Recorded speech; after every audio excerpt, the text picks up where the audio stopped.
أعمالنا من يهده الله فلا مضل له ومن يضلله فلا هادي له ونشهد أن لا إله إلا الله وحده لا شريك له ونشهد أن سيدنا ومولانا محمدا عبده ورسوله صلى الله تعالى عليه وعلى آله وأصحابه وأتباعه وأزواجه وذرياته وبارك وسلم. أما بعد فأعوذ بالله من الشيطان الرجيم. بسم الله الرحمن الرحيم.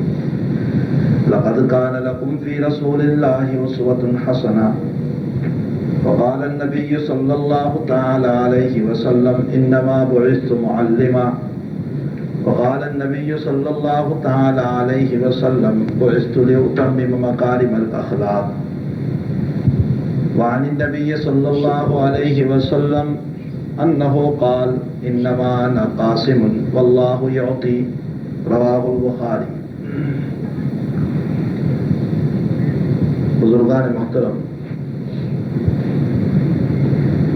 یہ بات ایک مسلمہ حقیقت ہے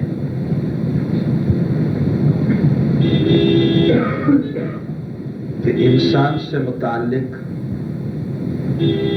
اس کے قریب رہنے والے جب گواہی دے دیں تو وہ انسان سماج میں، معاشرے میں، سوسائٹی میں بڑا سمجھا جاتا ہے.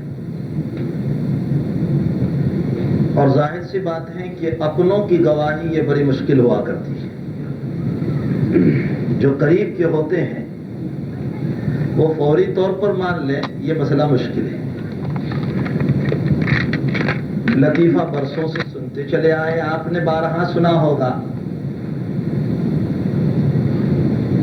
کہ بزرگ صاحب کی بیوی محترمہ وہ اس بات کو تسلیم کرنے ہی کے لیے تیار نہیں تھی کہ آپ کے پاس بزرگیت ہے. اور یہ لطیفہ تو مشہور ہی ہے کہ گھر کی مرغی دال برابر. وہ کبھی تسلیم ہی نہیں کرتی تھی کہ آپ بزرگ ہیں. ایک مرتبہ انہوں نے اپنی کرامت بتائی اور اپنے ہی مکان سے اڑتے ہوئے چلے. شام گھر آئے تو کہنے لگی آپ کیا بزرگ ہیں؟ بزرگ تو آج ہم نے دیکھے کہ اڑتے ہوئے جا رہے تھے. کہا اچھا آپ نے برابر دیکھا تھا؟ کہا بالکل. کہا وہ میں ہی تو تھا، اگر توجہ سے دیکھتی تو پتا چلتا تھا. کہا ہاں اسی لیے تھوڑے تیرے تھے آپ. اگر آپ واقعتاً بزرگ ہوتے تو سیدھے اڑتے.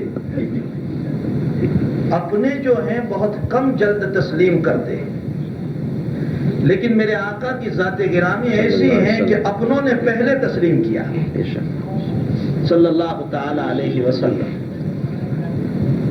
اللہ کے حبیب سب سے پہلی وحی لے کر جب مکان پر تشریف لائے ہیں، اقرأ بسم ربک الذی خلق خلق الانسان من علق، اس وحی کو لے کر کہ جب نبی کریم صلی اللہ علیہ وسلم تشریف لائے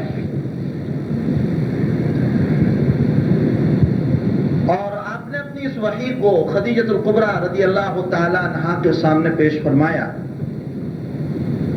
تو سب سے پہلے آپ کی بیوی محترمہ نے آپ کا اقرار فرمایا، اعتراف فرمایا، بلکہ آپ پر ایمان لے آئی. ظاہر سی بات ہے کہ جس کے سامنے زندگی کی صداقت ہوگی تبھی تسلیم کیا ہے. اور یہ وہی جب پہنچی ہے آپ کے چچا زاد بھائی علی کے پاس، بچے ہیں لیکن قبول کر لیا. اور یہ وہی پہنچی آپ کے غلام کے پاس، حضرت زید بن حارثہ رضی اللہ تعالیٰ، تسلیم کر لیا.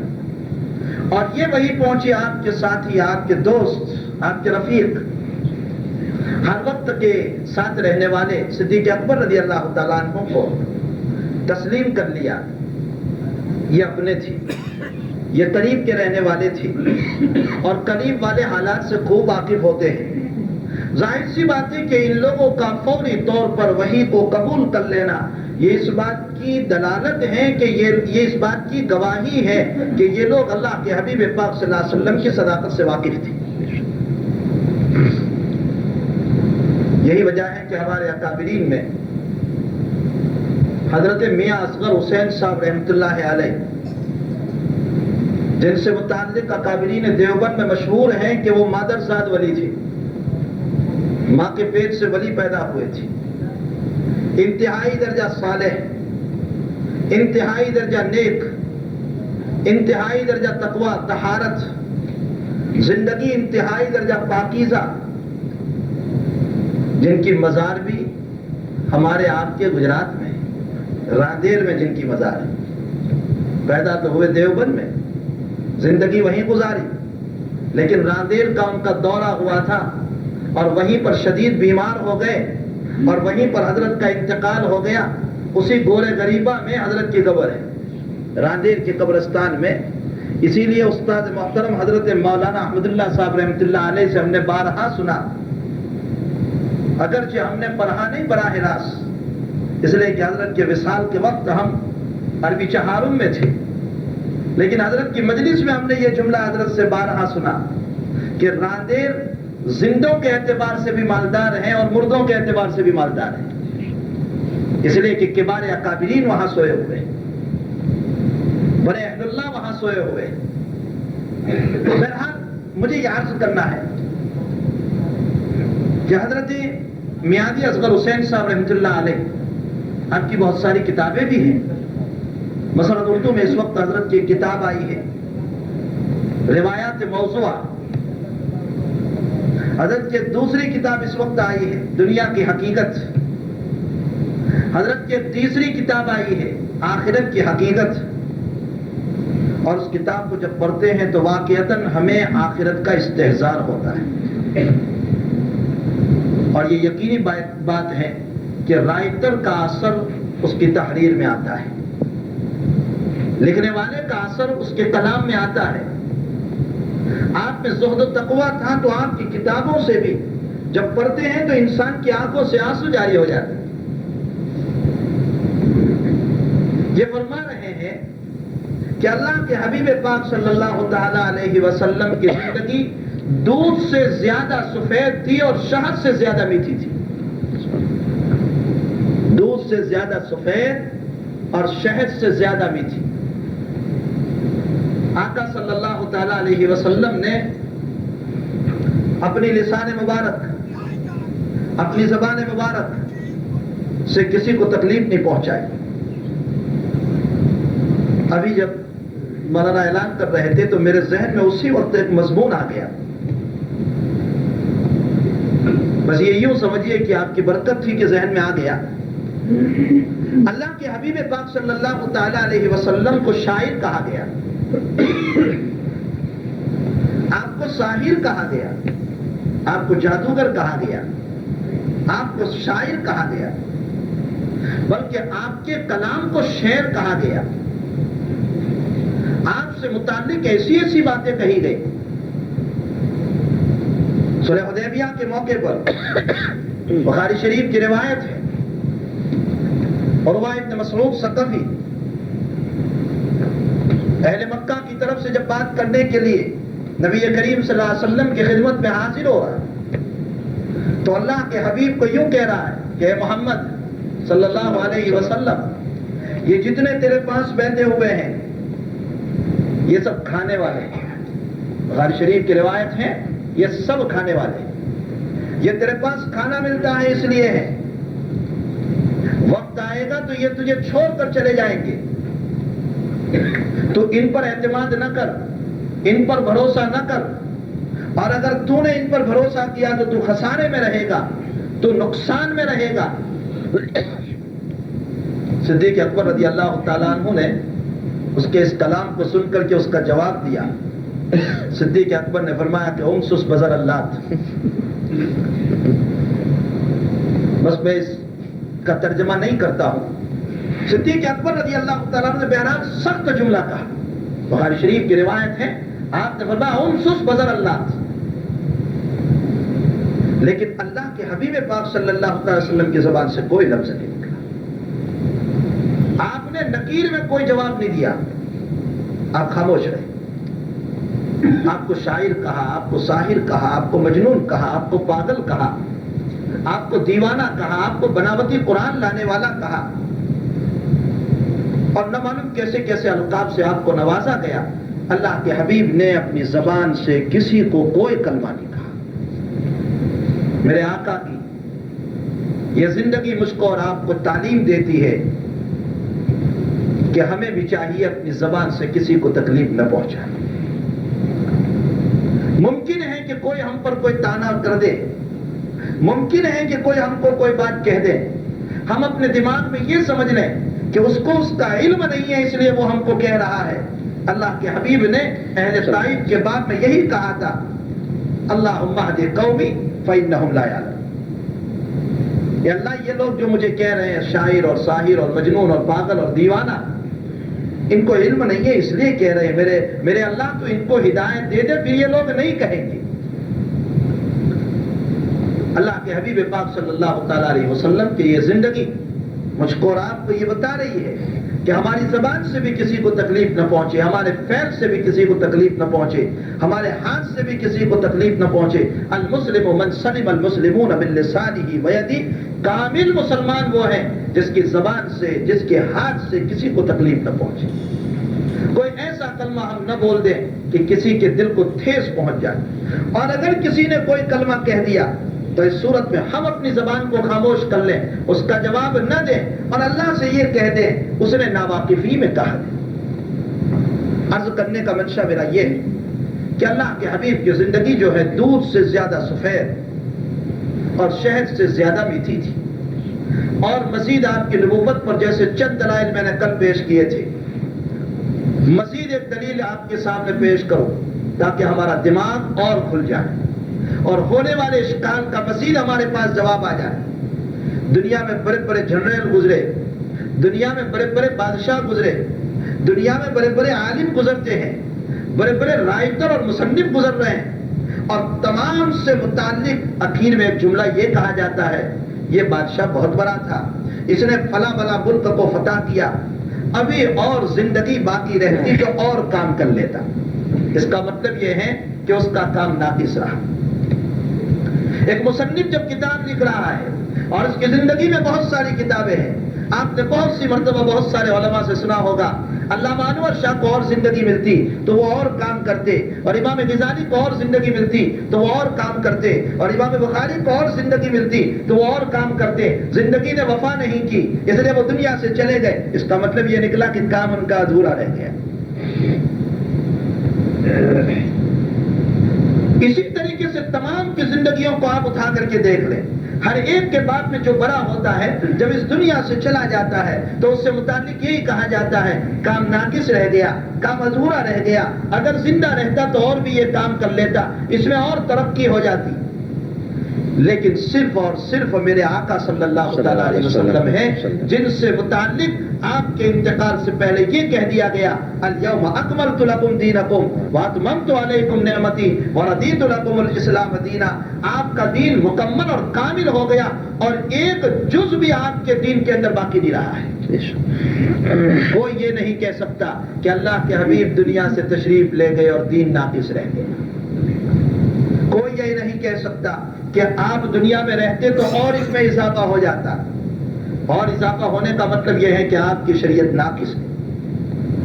آپ نے حجۃ الوداع میں عرفات کے میدان میں بخاری شریف میں یہ روایت قریباً 6 مرتبہ امام بخاری لائے، تفصیل کے ساتھ یہ روایت کتاب المغازی کے اندر لائے ہیں. فرماتے ہیں کہ حجۃ الوداع میں عرفات کے میدان میں نبی اکرم صلی اللہ علیہ وسلم کھڑے ہوئے اور 1 لاکھ سے زائد صحابہ ہیں آپ کی، اور آپ سوال فرما رہے ہیں اے لوگوں حل بلغتو، میں نے اپنا دین تم کو پہنچا دیا، میں نے اپنا دین تم کو پہنچا دیا. 3 مرتبہ آپ نے فرمایا حل بلغتو حل بلغتو حل بلغتو، میں نے اپنا دین آپ کو پہنچا دیا. سارے صحابہ نے فرمایا جی اللہ کے رسول آپ نے دین مکمل پہنچا دیا. تو آقا صلی اللہ علیہ وسلم نے آسمان کی طرف انگلی اٹھائی اور فرمایا اللہم اشہد اللہم اشہد اللہم اشہد، اے اللہ تو گواہ رہنا یہ لوگ کہہ رہے ہیں کہ میں نے دین کو پہنچا دیا. یہ روایت صریح طور پر یہ بتا رہی ہے کہ آپ اس دنیا سے تشریف لے گئے اور دین کو کامل و مکمل بنا کر چلے گئے. اور جو کامل و مکمل جس کا کام ہوتا ہے وہ اللہ ہی کی طرف سے پورا کیا جاتا ہے، یہ بھی آپ کی نبوت کی بین دلیل ہے. یہی وجہ ہے کہ مزید اگر آپ کی نبوت پر غور فرمائیں تو کم وسائل، کم وقت اور قلت خون ریزی اور اس کے بعد دین کو ساری دنیا میں پھیلا دینا، یہ حضور پاک صلی اللہ علیہ وسلم ہی کا کمال تھا۔ کم وسائل کا مطلب یہ ہے کہ اس وقت اتنے سارے وسائل نہیں تھے اشاعت دین کے لیے، نہ اس وقت فون تھا، نہ اس وقت میڈیا تھا، نہ اس کے علاوہ ٹیلی گرام تھا، نہ اس کے علاوہ جو فوری طور پر باتیں پہنچائی جاتی ہے اس میں سے کچھ نہیں تھا، بلکہ آپ جس سرزمین پر تشریف لائے تھے وہ تو جہالت کا دور ہے۔ لیکن قلت وسائل کے باوجود اللہ کے حبیب پاک صلی اللہ تعالی علیہ وسلم کا اس دین کو پہنچا دینا یہ آپ کی نبوت کی بڑی دلیل ہے۔ اسی کے ساتھ ساتھ قلت وقت، ویسے نبوت کے 23 سال ہیں، کل زندگی آپ کی 63 سالہ، اور بخاری شریف کے ایک روایت میں 60 سال آئے ہیں، لیکن 60 سال کی روایت علماء نے حسب قصر کی طرف اشارہ فرمایا ہے۔ حسب قصر کا مطلب یہ ہوتا ہے جیسے ہمارے وہاں بھی اگر 25 پاؤنڈ 25 پینی ہو تو ہم دکان والے سے کہتے ہیں اب 25 پینی جو ہے اس کا کیا لینا دینا، جو فگر جو ہے وہ لے لو 25، تو اوپر کا جو ہے اس کو حذف کر دیا جاتا ہے۔ عربوں میں بھی دستور یہ تھا کہ اوپر کا حذف کر دیا کرتے تھے، 3 سال کو حذف کر دیا بولنے کے اعتبار سے اور 7 کہہ دیا، ورنہ حقیقت میں نبی اکرم صلی اللہ علیہ وسلم کی زندگی 63 سالہ تھی۔ 63 سال کے اندر 40 سال نبوت سے پہلے کی زندگی اور 23 سال نبوت کی زندگی، ان 23 سالوں کے اندر مکی زندگی اگر 13 سال لے لی جائے تو اس میں تو کوئی خاص اشاعت دین کا مسئلہ ہی نہیں ہوا، اس میں تو سب سے بڑا مسئلہ توحید ہی کا پیچیدہ بنا ہوا تھا۔ دین کی اشاعت کا مسئلہ مکی زندگی میں بالکل نظر نہیں آتا۔ البتہ مدنی زندگی میں حضور پاک صلی اللہ تعالی علیہ وسلم جب تشریف لے گئے اور 10 سال کی مدت آپ کو ملی ہے، ان 10 سالوں کے اندر آپ نے اشاعت دین فرمایا، یہ قلت وقت نہیں تو اور کیا ہے۔ اتنی قلیل مدت میں، اتنی تھوڑی مدت کے اندر اللہ کے حبیب پاک صلی اللہ علیہ وسلم کے دین کی اشاعت کہاں کہاں ہو گئی۔ آپ کا دین یمن میں بھی پہنچا، آپ کا دین شام میں بھی پہنچا، آپ کا دین نہ معلوم حبشہ تک پہنچ گیا، آپ کا دین اور کنٹریوں تک پہنچ گیا۔ یہ حضور پاک صلی اللہ تعالی علیہ وسلم کی نبوت کی سب سے بڑی دلیل۔ اور تیسری بات، آج دنیا میں بے شمار جنگیں ہو رہی اور ہوتی آئی، ہلاکوں نے بغداد کو فتح کرنے کے لیے تاریخ کے اعتبار سے، جیسا کہ علامہ اکبر نجیب آبادی نے تاریخ اسلام میں لکھا ہے کہ ہلاکو خان نے بغداد کے اوپر اپنی حکومت کو قائم کرنے کے لیے 1,22,000 انسانوں کا خون بہایا۔ اہل فرانس نے فرانس کی اپنی کامیابی کے لیے تاریخ کے اعتبار سے پتہ چلتا ہے 25 لاکھ انسانوں کا خون بہایا۔ رشیا میں کمیونسٹ اور کمیونزم کو قائم کرنے کے لیے قریب 40 لاکھ آدمیوں کا خون بہایا گیا۔ ہندوستان پاکستان کے بٹوارے کے موقع پر 2 لاکھ سے زائد انسانوں کا خون بہا ہے، لیکن میرے آقا صلی اللہ تعالی علیہ وسلم کی زندگی یہ ہے کہ اللہ کے حبیب پاک صلی اللہ علیہ وسلم کی 9 سالہ زندگی، 10 سالہ مدنی زندگی، ان 10 سالہ مدنی زندگی میں چھوٹے بڑے غزوات اور سریے کو ملا کر تاریخ یہ بیان کر رہی ہے کہ مسلم اور نان مسلم دونوں کو ملا کر 1000 کے اندر لوگ مرے ہوئے ہیں اس وقت۔ 1000 میں پورے نہیں، بعضوں نے 1062 کہہ دیا، لیکن تاریخی جائزہ جنہوں نے لیا ہے وہ کہتے ہیں کہ 1000 کے اندر ہے۔ آپ اندازہ لگائیں کہ اللہ کے حبیب پاک صلی اللہ علیہ وسلم کے اتنے غزوات، قریباً 28 غزوات، 52 سریے ہوئے جس میں اللہ کے رسول صلی اللہ علیہ وسلم نے حضرات صحابہ کو روانہ فرمایا، لیکن ان تمام کے باوجود حال یہ ہے، مقصود آپ کا کسی کے خون بہانا نہیں تھا، مقصود آپ کا کسی کو مارنا نہیں تھا، آپ کا مقصود یہ تھا اللہ کا بندہ اللہ سے مل جائے، یہ مخلوق اپنے خالق سے جڑ جائیں، یہ عابد اپنے معبود سے مل جائیں، یہ عابد اپنے خدا کو فراموش کر بیٹھا ہے، یہ اس کی عبادت کے اندر لگ جائے. یہی وجہ ہے کہ آپ کی شفقتوں کا عالم دیکھ لیں. ام جمیل آپ کے راستے میں کانٹے بچھانے والی. ایک تو ابو لہب کی بیوی ہے جو والضحیٰ کی تفسیر میں ہے.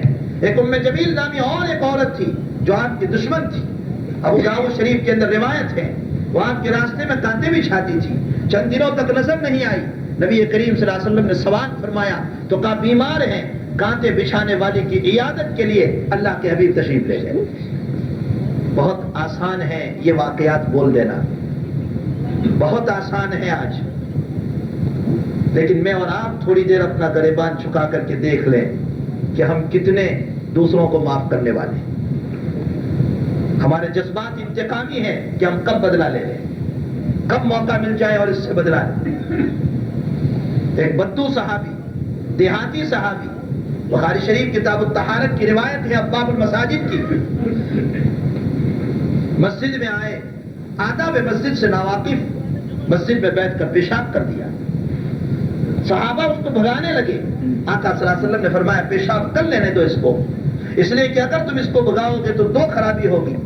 ایک تو یہ اچانک اپنا پیشاب بند کرے گا, اس کو تکلیف ہو جائے گی, اور دوسرا اگر پیشاب نہیں روکا تو یہ بھاگے گا اور پیشاب کرتا ہوا بھاگے گا تو تھوڑی جگہ کے بجائے زیادہ مسجد خراب ہو جائے گی. مسجد کی طہارت آسان ہے, لیکن اس کے دل میں اگر میری طرف سے سختی آ گئی تو اس کا ایمان میں داخل ہونا مشکل ہو جائے گا. یہی وجہ ہوئی کہ آپ کی شفقتوں کا عالم یہ ہوا کہ وہ اپنے قبیلے کو لے کر کے اسلام میں داخل ہو رہا ہے. زید بن ارقم رضی اللہ تعالیٰ عنہ, مسلم شریف کی روایت ہے,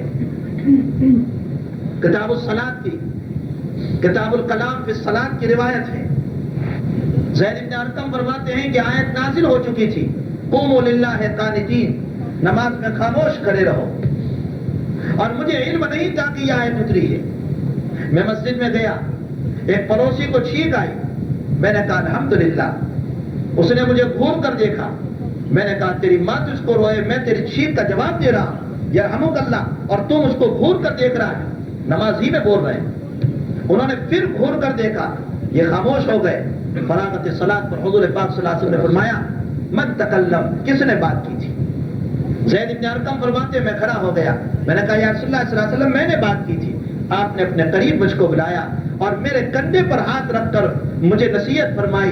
آپ کے الفاظ ہیں مسلم شریف میں ثبت ہیں, کھول کر آپ دیکھ سکتے ہیں. آپ فرماتے ہیں لا ضربنی ولا شتمنی, میرے نبی نے مجھ کو مارا بھی نہیں, مجھے برا بلا بھی نہیں کہا. میرے کندھے پر ہاتھ رکھ کر کے مجھ کو کہا ہماری یہ نماز سکوت اور سکون والی نماز ہے, اللہ نے اس میں باتوں کو حرام قرار دیا ہے. اگر زید بن ارقم کو داد دیتے, اگر زید بن ارقم کو داد دیتے, ممکن ہے زید کے دل میں نفرت پیدا ہو جائے. اسی لیے قرآن کریم آپ کی کن الفاظ میں تعریف کر رہا ہے؟ قرآن کے الفاظ دیکھیے, حریص علیکم بالمؤمنین رؤوف الرحیم. حریص علیکم, صاحب روح المعانی علامہ محمود آلوسی بغدادی رحمۃ اللہ علیہ حریص علیکم کے ضمن میں تفسیر کرتے ہوئے فرماتے ہیں اے لوگو, یہ تمہارا نبی تمہارے ایمان کا لالچی ہے.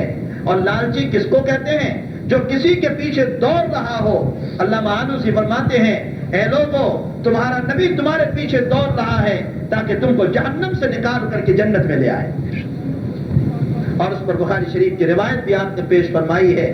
فرماتے ہیں آپ مثال اپنی یوں بیان کرتے ہیں کہ اے میرے امتیوں, میری مثال ایسی ہے جیسے کسی نے آگ جلائی ہو اور پتنگے اڑ اڑ کر کے اس کی طرف دوڑ رہے ہیں اور وہ اندر میں جلنے والے ہیں. اسی طریقے سے شیطان نے خواہشات کی آگ جلا رکھی ہے اور وہ جو ہیں لوگ خواہشات کی طرف دوڑ رہے ہیں, اور میں لوگوں کی کمر پکڑ پکڑ کر کے نکال رہا ہوں جہنم سے جنت کی طرف. حریص علیکم بالمؤمنین رؤوف الرحیم. حریص کا لفظ تو سب کے لیے ہے, مومن غیر مومن سب کے لیے, لیکن بالمؤمنین رؤوف الرحیم اشارہ فرمایا اللہ تعالیٰ نے کہ البتہ یہ مسلمانوں پر میرا نبی انتہائی شفیق ہے, مومنوں پر میرا نبی انتہائی شفیق ہے. بالمؤمنین رؤوف الرحیم. آپ کی رافت الرحمت عبداللہ ابن ابی مرنے سے پہلے یوں کہہ رہا ہے اپنے بیٹے عبداللہ کو جو پکے صحابی ہیں, کہا جاؤ میرے انتقال کے بعد تمہارے پیغمبر کو کہنا کہ تمہارے قمیص میں مجھے کفن دے، اتنا ہی نہیں بلکہ جنازے کی نماز پڑھائیں۔ عبداللہ رضی اللہ تعالیٰ عنہ کہہ رہے ہیں کہ ابو جی تم کس منہ سے بات کر رہے ہو، ساری زندگی آپ نے میرے نبی کو ستایا ہے۔ فرمایا کہ اگرچہ میں نے ستایا ہے لیکن تیرا نبی رحمت للعالمین، تو جا کر کہنا تو صحیح۔ اور عبداللہ نے جب کہا ہے، آج روایتوں میں صاف طور پر یہ مسئلہ لکھا ہوا ہے کہ آپ صلی اللہ علیہ وسلم نے اپنا قمیص نکال کر کے دیا، اپنا کرتا مبارک نکال کر کے دیا، فرمایا اگر میرے کرتے سے تیرے باپ کی بخشش ہو سکتی ہے تو لے جاؤ، اور فرمایا جنازہ تیار ہو جائے تو مجھے کہنا، میں جنازے کی نماز پڑھاؤں گا۔ اور واقعتاً جنازہ تیار ہوا اور آپ کھڑے ہوئے، حضرت عمر رضی اللہ تعالیٰ عنہ آئے، آپ کا دامن کھینچا اور فرمایا اللہ کے حبیب کس کی نماز پڑھا رہے ہیں؟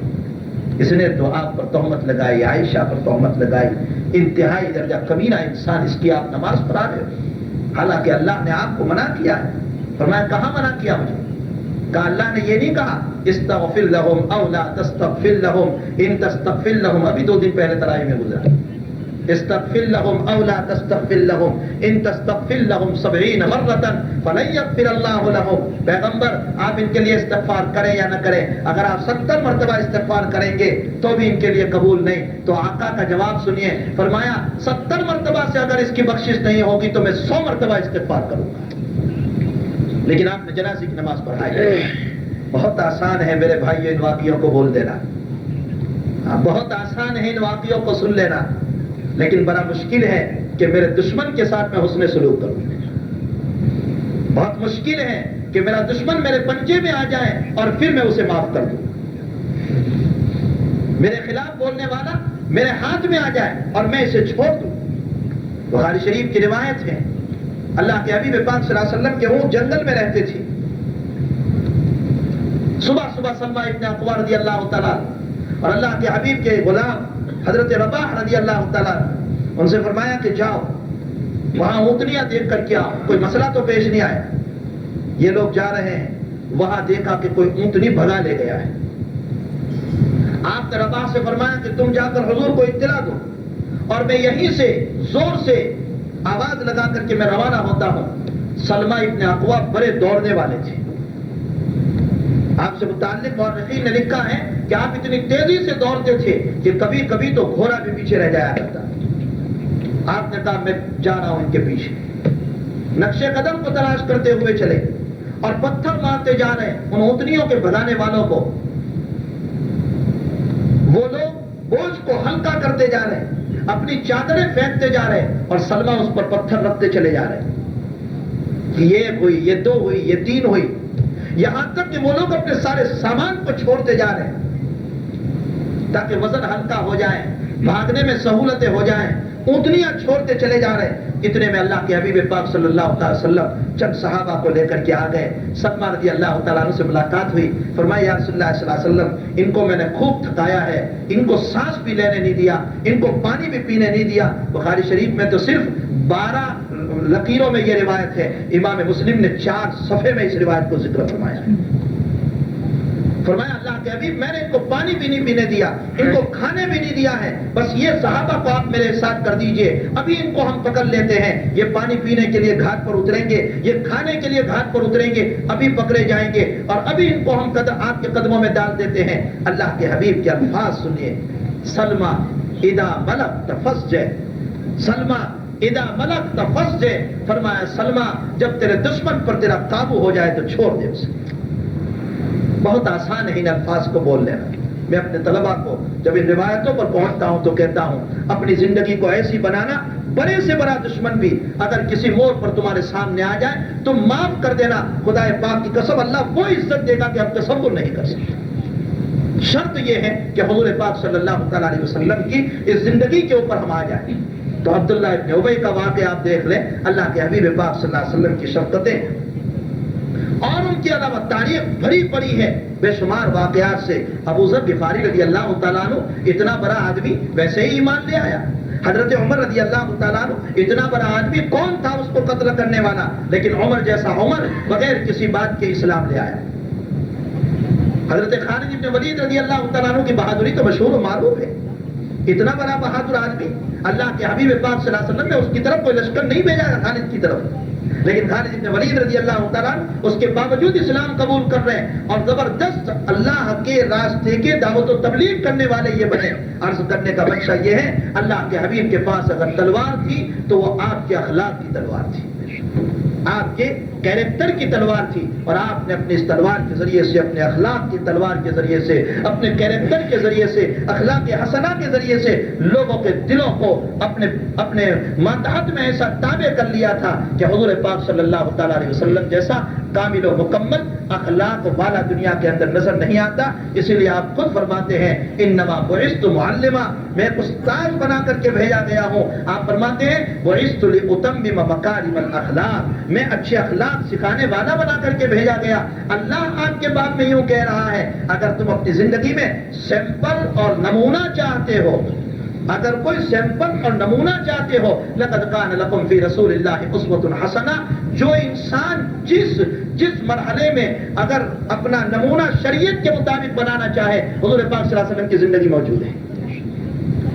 بچہ اگر چاہے تو بچے کے لیے موجود، جوان کے لیے موجود، بوڑھوں کے لیے موجود، امیر کے لیے موجود، غریب کے لیے موجود، مزدور کے لیے موجود، بادشاہ کے لیے موجود۔ جس پہلو پر آپ چلے جاؤ اور کسی بھی پہلو کے اندر نبی کو آپ پوچھیں گے کہ اللہ کے حبیب اس میں آپ کی شریعت ملے گی، اللہ کے رسول کی زبان سے بزبان حال، جس کو محدثین نے روایتوں میں ذکر فرمایا، ہاں اگر تم بادشاہ بننا چاہو تو بھی تمہیں میری زندگی میں نمونہ ملے گا کہ بادشاہ کیسا ہوا کرتا ہے، بادشاہ کا معاملہ اپنی رعایا کے ساتھ کیسا ہوتا ہے۔